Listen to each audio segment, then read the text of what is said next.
يلا حيه. الله يحييك. بشرني عنك يا ابو محمد. مرحبا ومسهلا. انت تقول لي بنيتك الله يجعلها في الجنه طرفه. امين. كم عمرها كانت؟ عمرها يمكن في المتوسط، يعني 8 و6 كم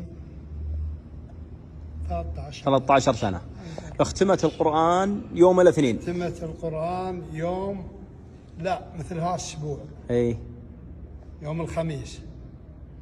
كان حفل الختم يوم الاسبوع الثاني يوم الاربعاء.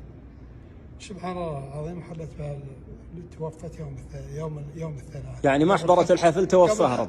يعني كنسل الحفل. اي كان الحفل يوم الاربعاء وتوفت هي يوم الثلاثاء. سبحان الله. وانت تقول من المبادرات الجميله ان المعلمات جمعوا لها مبلغ صدقه عنها. الله يجزاهم خير.